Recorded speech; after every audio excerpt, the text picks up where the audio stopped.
lakini kwa sababu Yesu anakuja na ni hakika anakuja mara ya pili, inaitwa tumaini la nini? La baraka. Ndio maana tunaongea habari njema katika pambano kuu. Kweli pambano liko, lakini tumaini kubwa ni kwamba ushindi uko kwa Yesu na anakuja kumaliza mambo haya yote. Leo tunaingia somo la kipekee sana katika Danieli 8:14.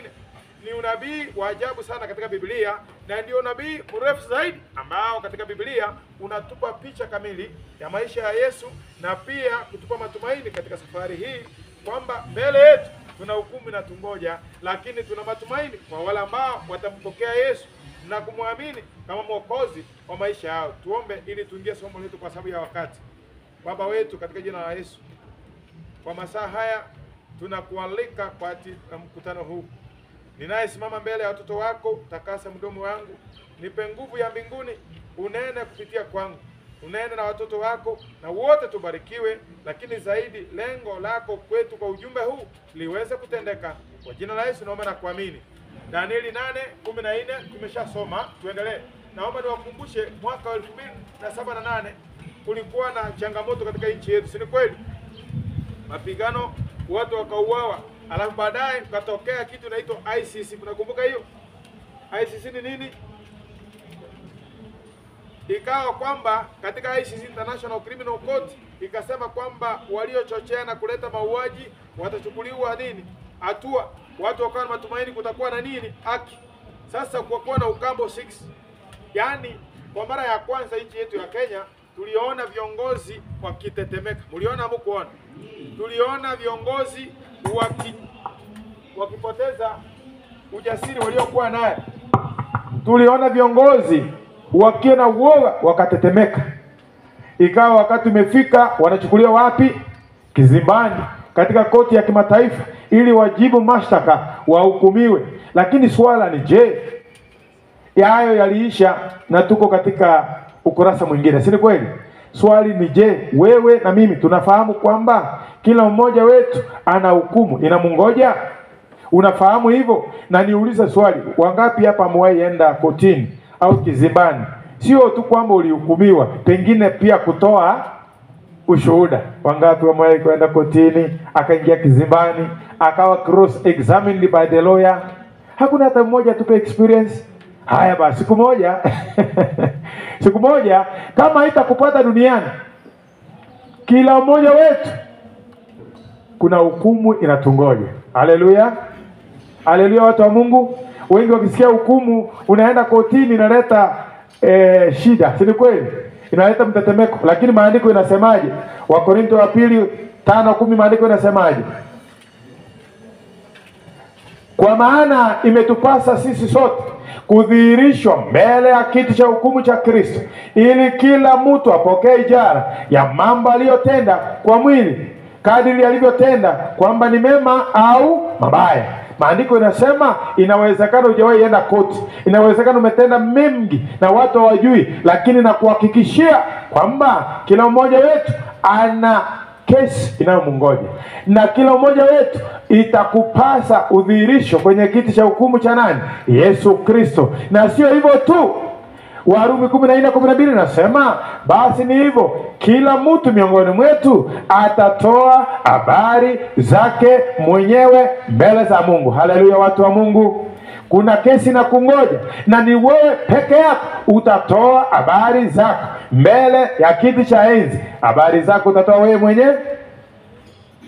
Utatoa habari zako wewe mwenyewe?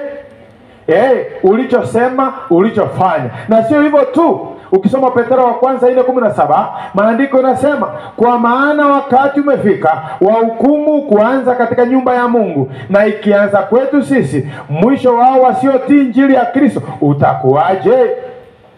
Kuna hukumu inakungoja dada yangu na kaka. Kuna hukumu inaningoja, na maandiko yanasema itaanzia wale ambao tumemkiri Kristo, tuko kanisani, itaanza na sisi. Na maandiko yanasema kama itakuwa kali hivyo kwetu wewe na mimi, itakuwaje kwa wale wako nje wanaodharau na wasiotii injili ya nani?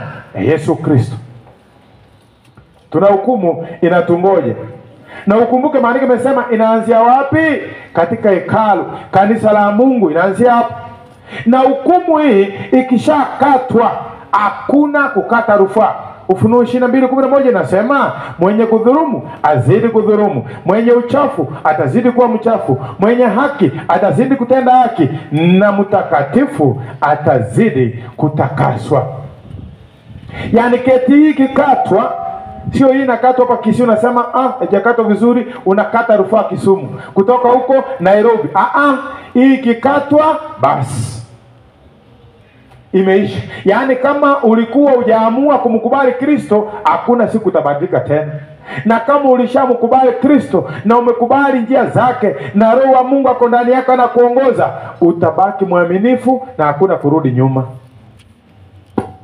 Swali ni je, itakapokatwa kwako utapatikana upande wani? Utakuwa mtakatifu, utakuwa mchafu, utakuwa mwenye haki, ama utakuwa na dhulumu? Kwa maana maandiko inasema utabaki hapo, hakuna mbele, hakuna nyuma.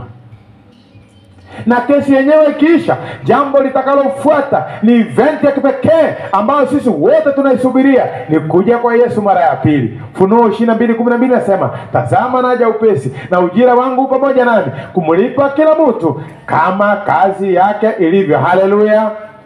Yesu akikuja, yani uwezekana kama sasa hivi tulivyo, ashuke kutoka mbinguni, kwisha. Akuji kukata kesi, anakuja na ajira. Tuko pamoja? Tuko pamoja watu wa Mungu? Yesu akikuja mara ya pili, akuji kukata kesi, anakuja na ajira. Sasa mtu anauliza swali, hiyo unabii nakuja kwa Yesu unahusiana nini? Ufunuo 14 mstari wa 6 hadi 7.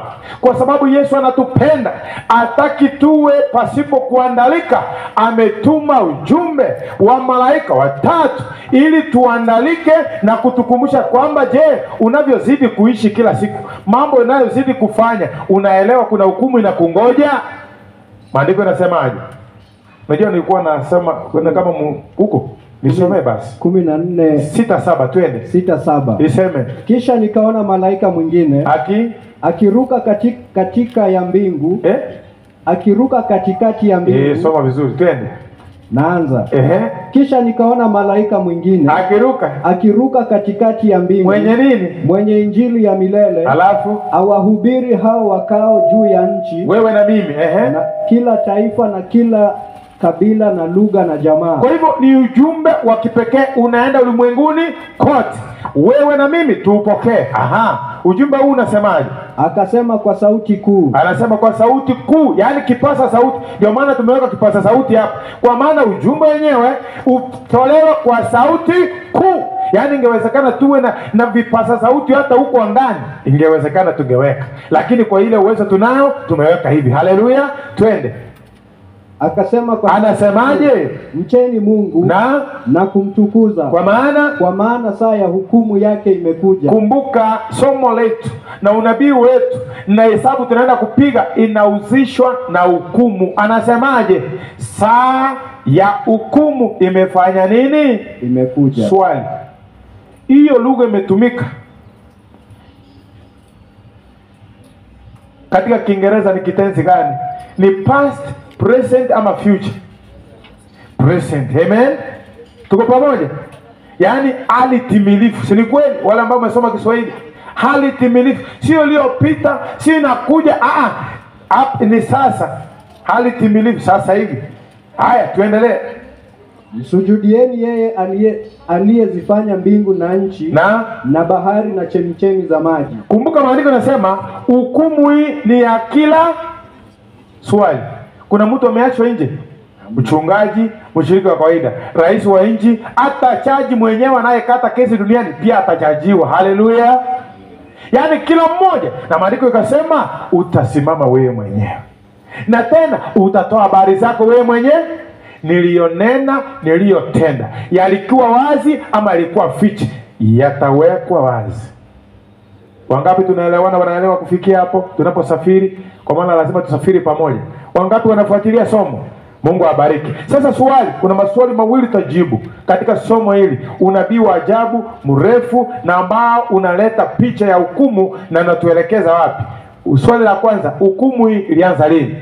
Swali la pili, inatendeka wapi? Haleluya, watu wa Mungu. Haleluya. Ili tuelewe, tutatoka Ufunuo tuelekee Danieli. Twende Danieli 7, mwalimu wangu haraka. Danieli 7 mstari wa 9 na 10. 7, 9, 10. Nasema, nikatazama hata viti vya enzi vikawekwa, na mmoja aliye mzee wa siku ameketi. Huyo ni Mungu Baba. Twende. Mavazi yake yalikuwa meupe kama theluji. Tuendelee. Na nywele za kichwa chake kama sufu safi. Kiti chake cha enzi kilikuwa maili ya moto, miali ya moto na gurudumu zake moto uwakao. 10. Mto kama wa moto ukatoka ukipita mbele zake. Alafu maelfu wakamtumikia. Hujasoma vizuri, kuna kitu umeruka. Naanza tena. Hapo shikilia hapo. Maelfu wakamtumikia. Kuna kitu umeacha ndugu. Maelfu. Hebu angalia vizuri, ama ni tafsiri mpya. Aya, samahani. Wacha nianze tena. Please, hapo hiyo sentiment. Maelfu wakamtumikia, na 10,000 mara 10,000. Sawa kabisa. Wakasimama mbele zake. Alafu hukumu ikawekwa, na vitabu vikafunuliwa. Haleluya, watu wa Mungu. Amina. Katika Danieli anaona mambo fulani yakitendeka. Anaona vitu vya enzi vimewekwa. Mzee wa siku, Mungu Baba ako hapa, kwa mujibu ukisoma hata Zaburi 90 ni Mungu. Alafu vitabu vikafanya nini? Kafunuliwa. Na hukumu ikafanya nini? Ikawekwa. Haya. Kwa hivyo maandiko yako wazi. Sasa katika hukumu hii kuna mambo yanatendeka tena. Mhubiri 12:14, naomba nikisomee, nitakupa kingine ya kusoma. Maandiko yanasema, kwa maana Mungu ataleta hukumuni kila kazi pamoja na kila neno la asiri, likiwa jema au baya. Kwa hivyo katika vitabu hivi vina habari zako na habari za nani? Zangu. Kila tendo lililotenda, liwe jema au baya, litawekwa wapi? Hukumuni, na litakuwa wazi. Kuna mambo mengi sasa hivi kama vijana tukiwa shuleni tumeficha wazazi wetu. Kuna mzazi juzi nimeona akilia mtoto wake ndiye anategemea, tayari ameshashika mimba na kufastia. Mzazi anashangaa, jamani mizigo mingapi? Kuna juzi nimeona, mwaka huu nimeona mambo mengi kutoka mwaka jana. Nimefanya statistics, naona mambo kweli.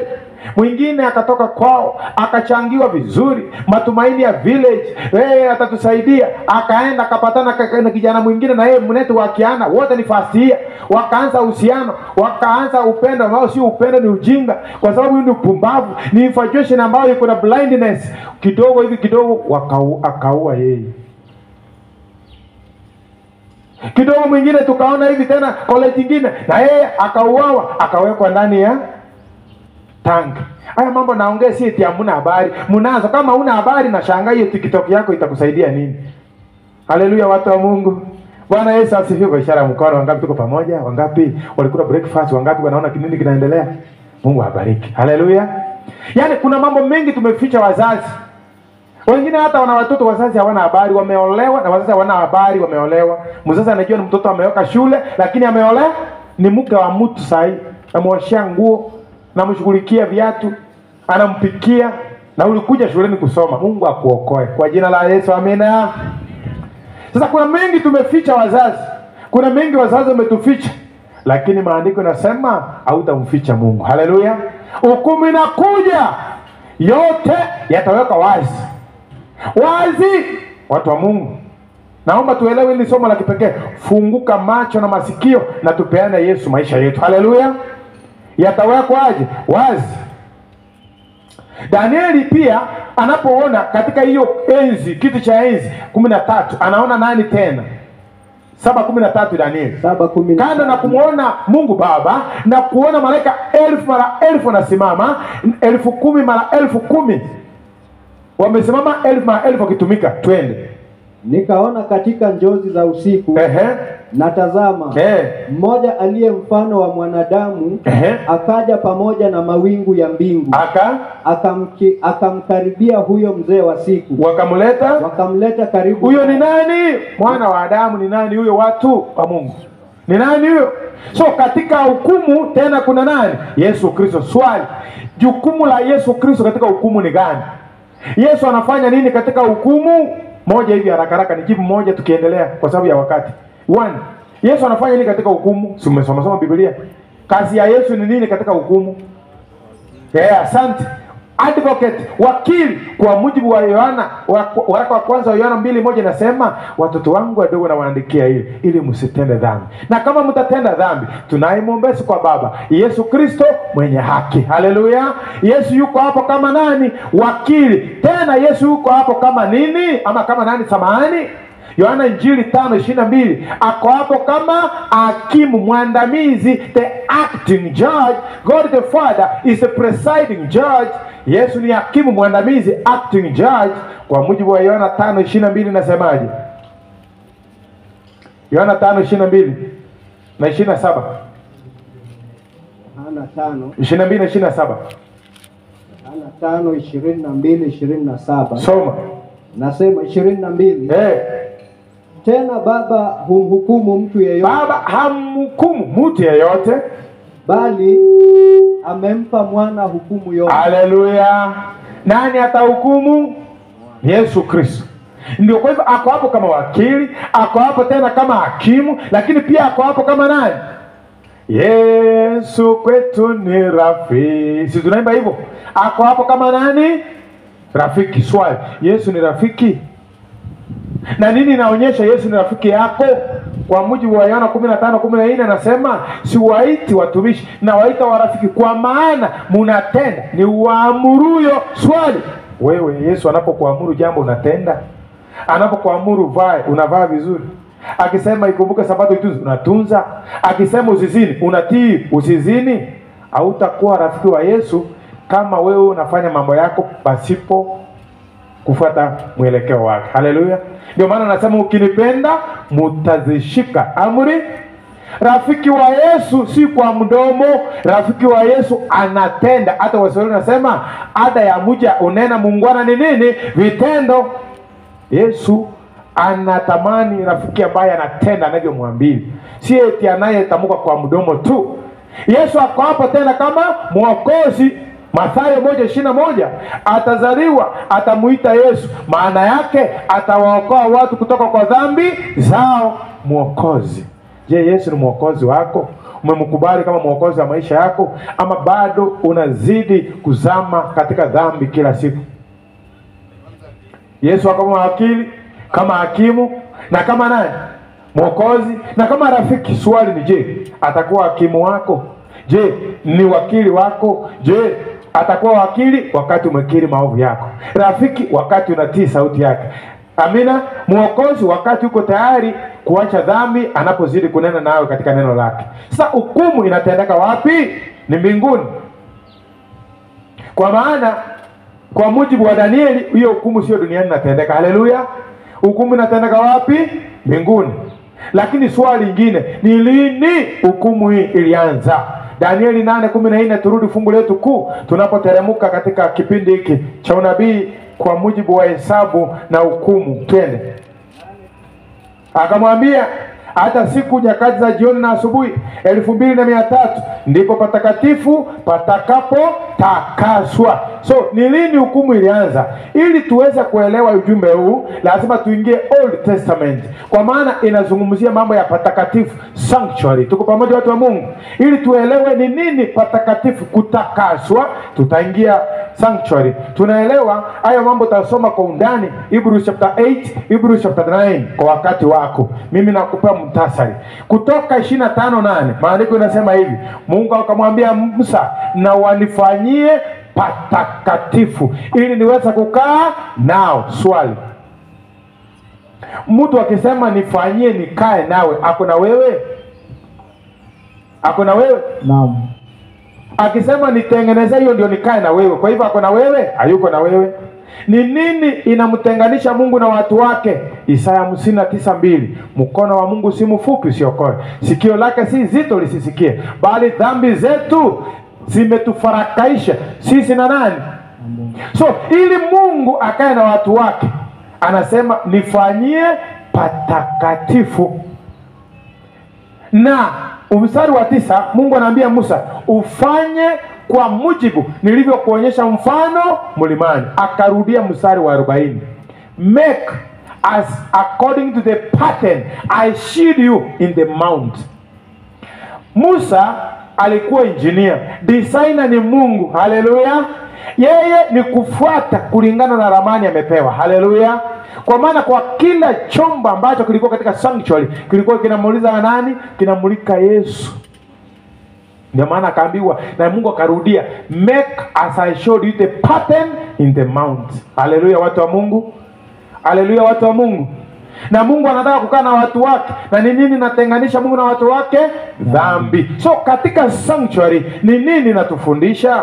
In the sanctuary ni huduma ya Mungu ya mpango wa ukombozi, na pia katika mpango wa ukombozi ni Mungu anatufundisha how is dealing with sin. Amina. Anataka kutoa dhambi ndani ya watu wake. Anatufundisha mpango wa wokovu na kuondoa dhambi kwa watu wake. Katika patakatifu hapa watu walikuwa wanaingia kutoka ni wapi? Mashariki. Wakielekea wapi? Magharibi. Mlango ulikuwa mngapi? Moja. Mbona John 10 verse 7 and 9 Yesu anasema I am the door. Haleluya. Hakukuwa na milango mbili, only one. Why? Katika sanctuary yote ni nani alikuwa anamuelekeza? Yesu. Alipoingia anapata altar of what? Burnt offering. Si ndio? Madhabahu ya kafara ya kuchomwa ama kuteketezwa. Ni nani? Ilikuwa inamulika nani? Yesu Kristo. Mwana kondoo alikuwa anatolewa, anamulika nani? Yesu Kristo. Ndio maana mwana kondoo alikuwa anatolewa ana nini? Mawaa. Ukisoma Leviticus 1 verse 3 and 4 ana dosari. Na hiyo Yesu alifulfill in 1 Peter 1:18-19 that we are saved from our futile ways which we inherited from our fathers, by the precious blood of a lamb without blemish or spot, the blood of Jesus Christ. Ukitoka hapo unapata nini? Birika ambalo lilikuwa na shine na ina mira, ilikuwa inatengenezewa na nywele kutoka kwa wanawake, na inamaanisha nini? Reflection. Ulipokuwa unanawa hivyo, reflect. The law of God is a mirror. Si ni kweli? So inamaanisha as you study the law of God, reflect. When it says do not commit adultery, think. When it says obey your parents, think and reflect your life. Are you in harmony? Tunaelewana? Ulikuwa unanawa mikono kwani na miguu kabla aingie patakatifu? Mbona angeingia pasipo kuoga? Mauti. Ni nini inaashiria? Dhambi zako kama utazikiri kwa Yesu na usafishwe na damu ya Yesu, zitakuletea mauti ya milele. Na sio hivyo tu. Kulikuwa sasa baada ya hapo kuna huduma mbili zilikuwa zinatendeka kila mwaka. Huduma ya kila siku na huduma ya mara moja kwa mwaka, daily service and yearly service. Amen.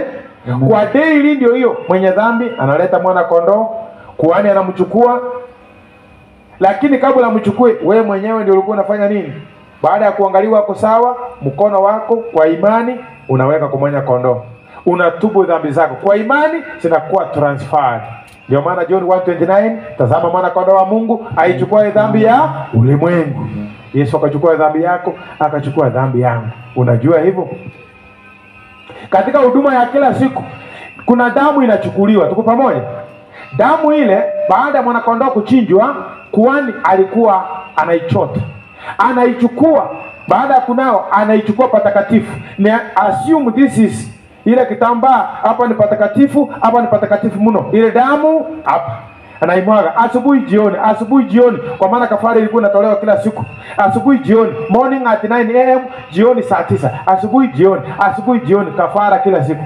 Sasa ile damu mwaka ikiisha imejaa patakatifu. Tuko pamoja? Na ni rekodi ya dhambi ya Waisraeli. Tuko pamoja? So ijapokuwa inaitwa patakatifu, lakini ni record ya dhambi. Tuko pamoja watu wa Mungu? Ndio maana sasa mwaka ikiisha, patakatifu panastahili kutaka. Kwa maana kuna watu walikuwa wanauliza maswali, kama ni takatifu tena itakaswa kwa nini? Sasa elewa mbona. Kwa maana ile record ya dhambi in form of the blood, mwaka mzima inastahili kutakaswa. Sasa hiyo ni yearly service ambayo ilikuwa inafanywa tu na kuhani mkuu. Nani kuhani mkuu? Ni nani kuhani mkuu sasa? Ni Yesu. Wakati huo ni nani alikuwa? Aaron. Alikuwa anafanya nini katika huduma ya kila mwaka? Kabla ya kila mwaka, hapa patakatifu kuna vyombo vitatu, si ndio? Meza ya mkate wa onyesho, showbread, taa minara 7 na madhabahu ya uvumba. Inasimamia nini? Mkate. Ni nani mkate wa uzima? Yesu Kristo. Na ina reflect through the word of God. Hey. Je, do you have time with the word? Mtu aishi kwa mkate tu, bali kwa kila neno litokalo kinywani mwa nani? Baba. How much time do you have with the word? Christ says, as you overcame by saying it's written, can you stand and overcome by saying it's written? Do you know what is written?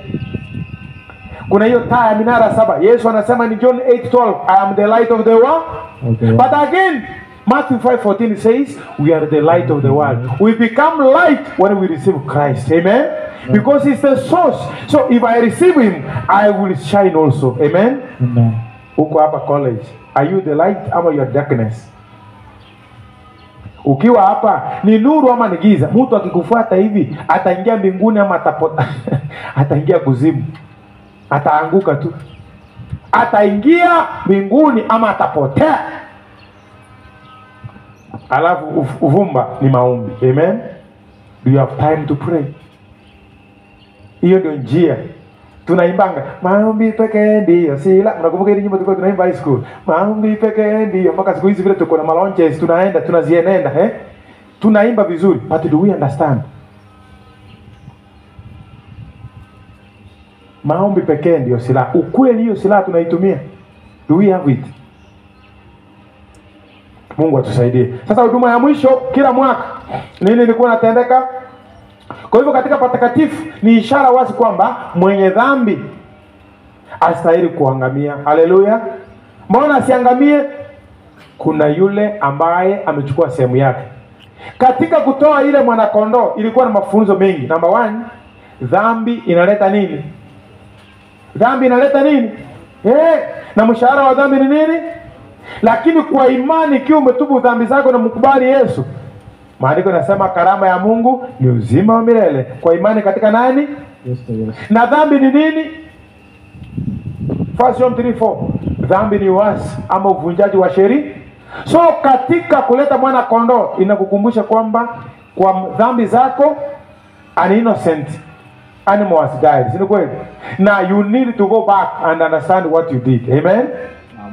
Tuko pamoja watu wa Mungu.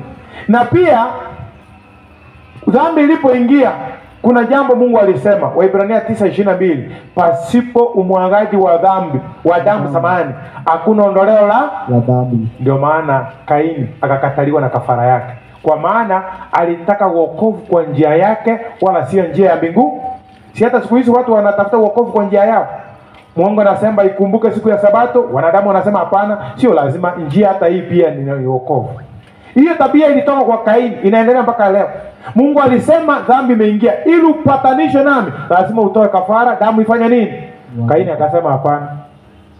Yaani ibada ya kujiokoa, ibada ambayo inafuata kanuni za tamaduni ya mwanadamu, isiyofuata mipango ya Mungu, iko mpaka leo. Na wengi wanapenda hiyo njia. Ndio maana inaitwa pana, inayopoingia watu wapi? Upotevuni. Usipende hiyo njia pana. Jambo jingine katika huduma hii, dhambi inasababisha mauti. Na mshahara wa dhambi ni nini? Mauti. Lakini pia jambo jingine, mwenye dhambi astahili kufa. Why? Amepatikana mpatanishi. Amen. Si mwana kondoo alikuwa huko? Na mwana kondoo wa Mungu achukue dhambi ya ulimwengu ni nani? Yesu. Mbona upoteza uzima na Yesu amekufa kwa ajili ya maisha yako ili kukuokoa? na unachohitaji wewe ni kukiri na akupe uwezo wa kuishi kulingana na mapenzi yake. Amen. Because even John 1:12 inasemaje? Wote waliompokea aliwapa nini? Uwezo wa kufanyika watoto wa nani? Mungu. Na wale waliamini jina lake. Mbona tunaanguka dhambini kila siku? Inamaanisha tujampokea na tujamwamini. Kwa maana hakika ukimpokea na kumwamini Yesu, nguvu iko, atakupa. Sio yako, atakupa ukimwamini na kumpokea. He has promised and he has never lied. Hallelujah. Amina.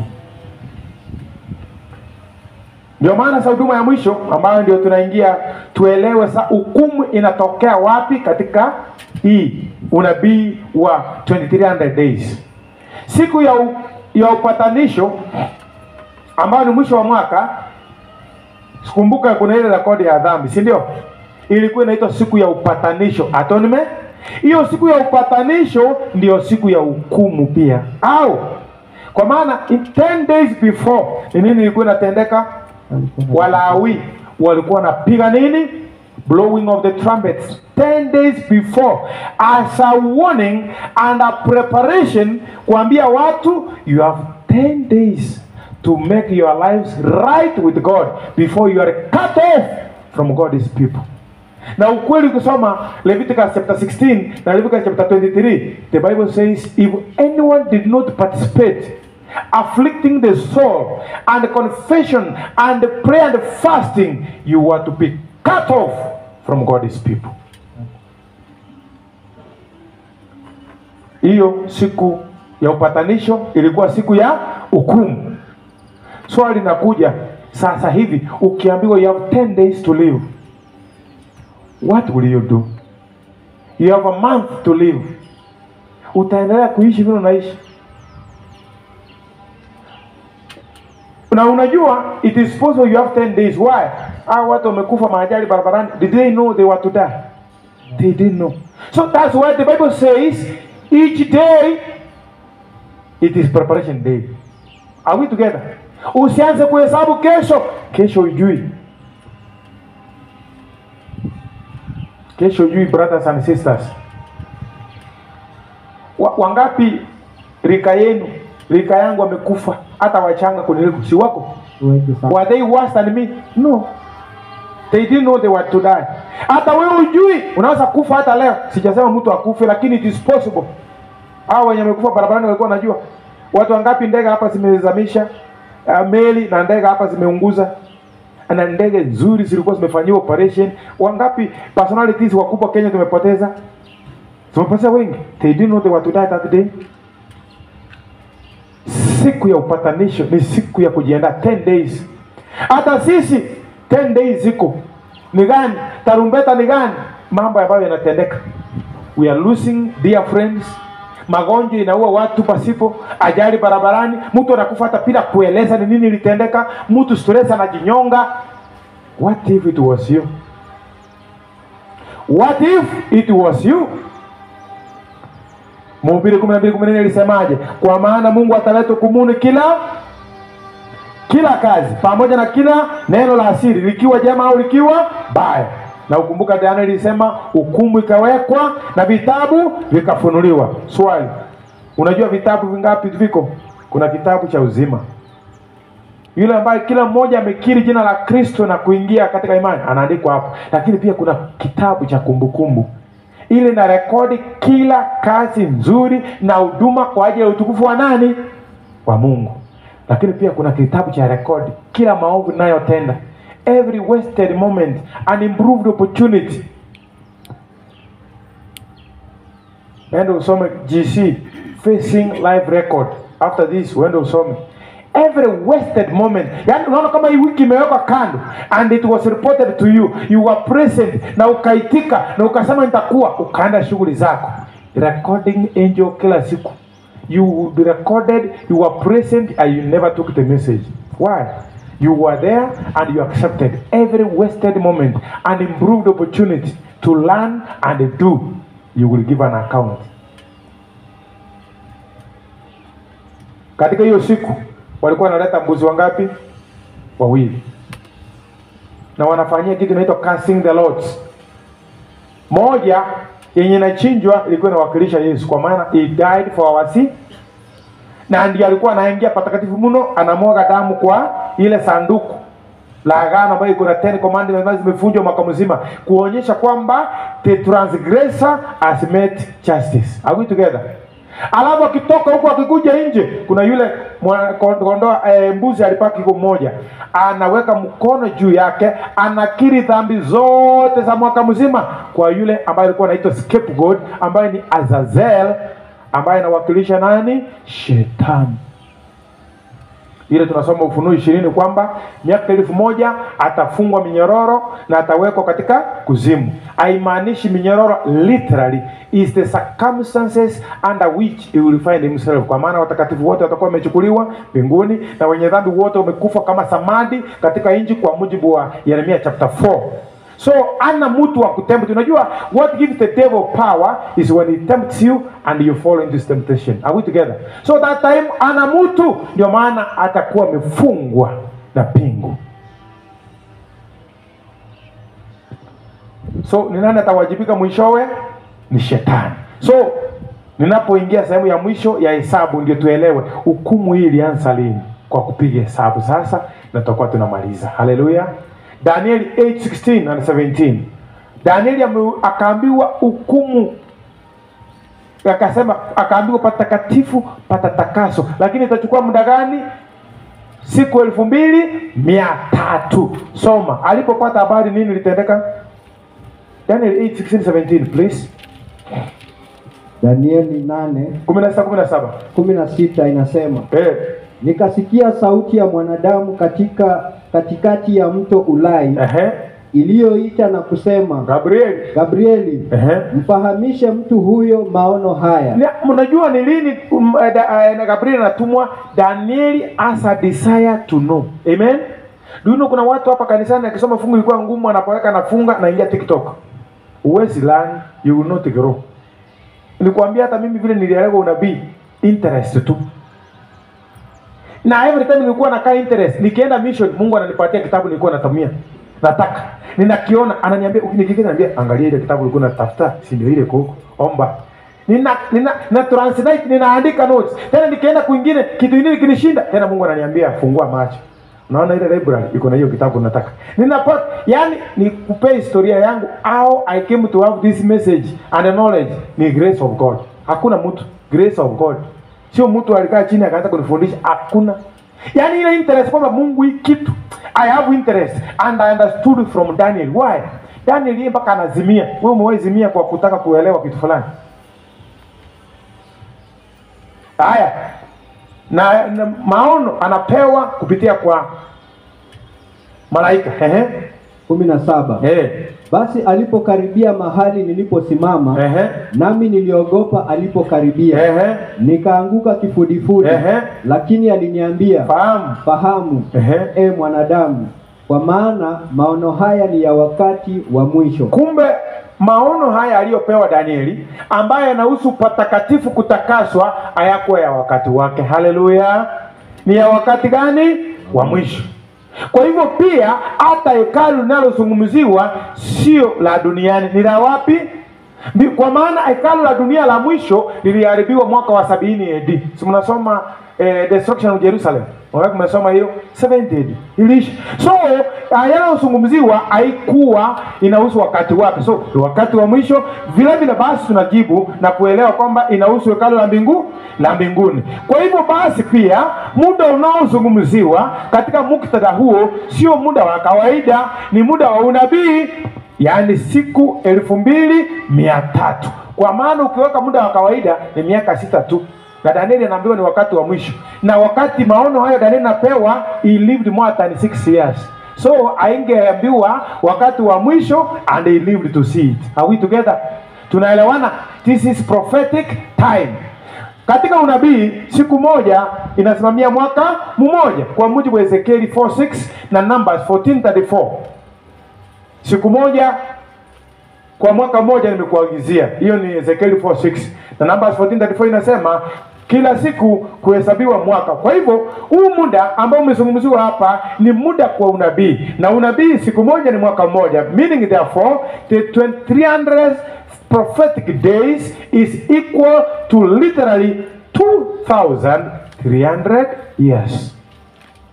Swali linakuja, huo muda ulianza lini? Tunaingia katika Danieli 8:27.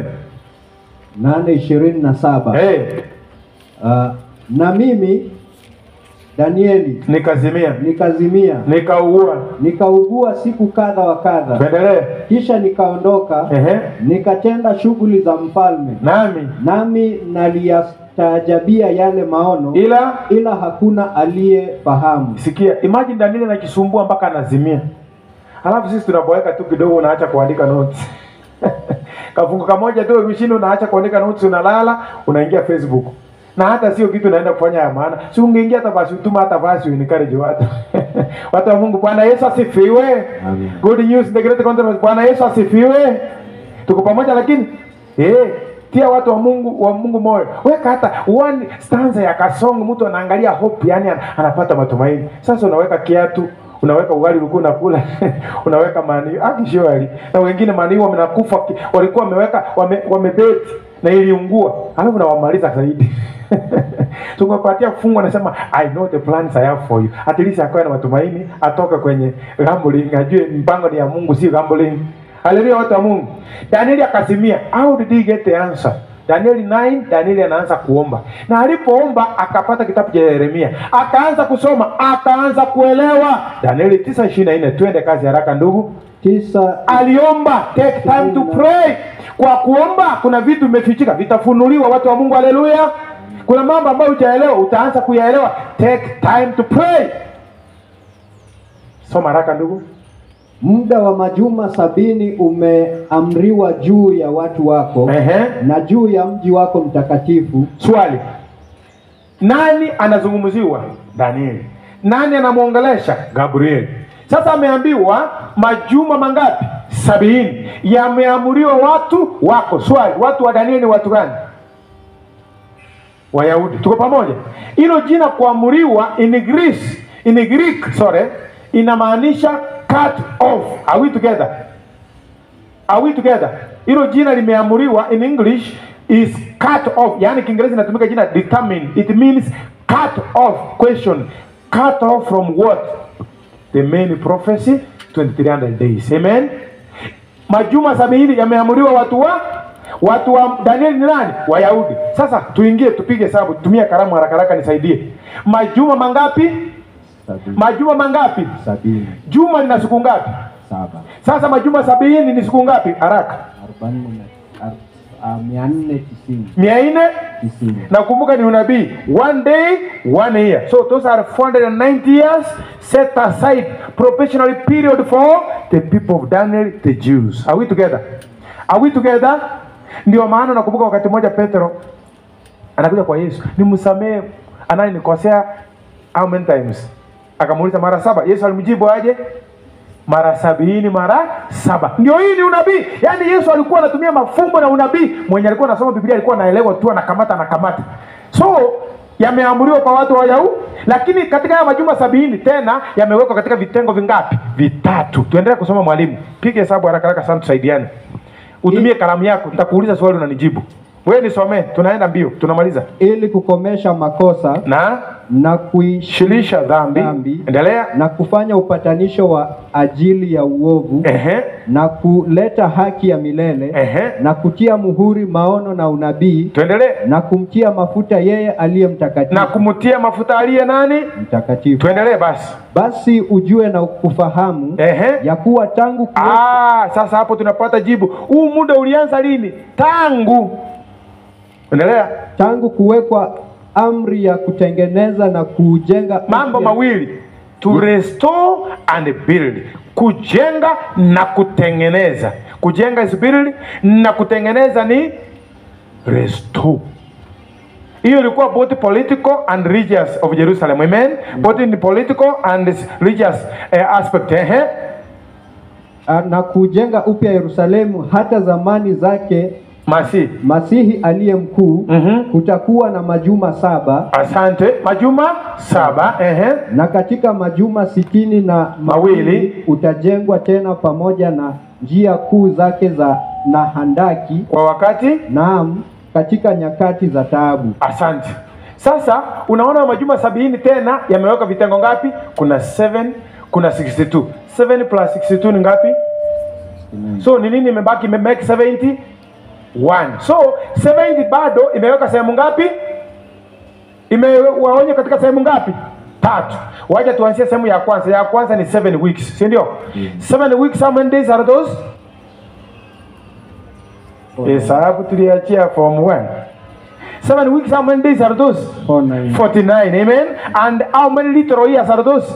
49 years. So ni lini amri iliwekwa ya kujenga na kutengeneza Yerusalemu? Iliwekwa na mfalme alikuwa anaitwa Artaxerxes. Artaxerxes Longimanus, kwa Kiswahili inaitwa Atashashita, ngumu sana. Halafu aliweka amri lini?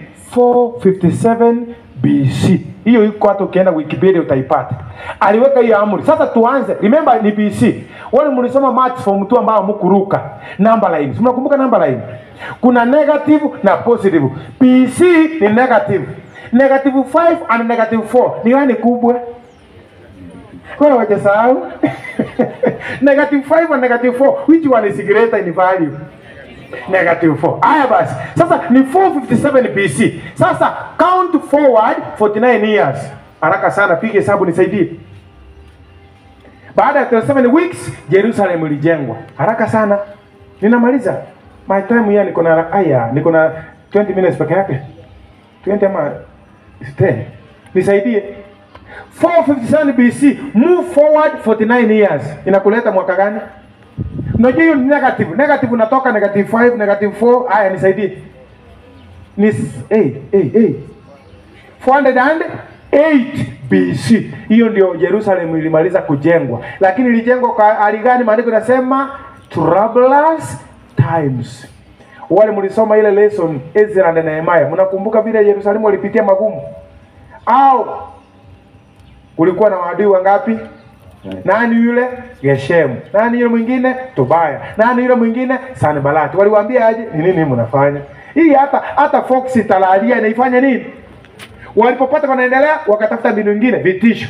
Walipofanya hivyo wakaanza kufanya nini? Frustrate, kutoka nje wanaongea mabaya. They did so much. Ndio maana Maandiko yanasema watajenga but in troublous times. Tumemaliza 7 weeks. Alafu ikasema tukimove 62 weeks itatuleta kwa Masihi, si ndio? Simesema hivyo?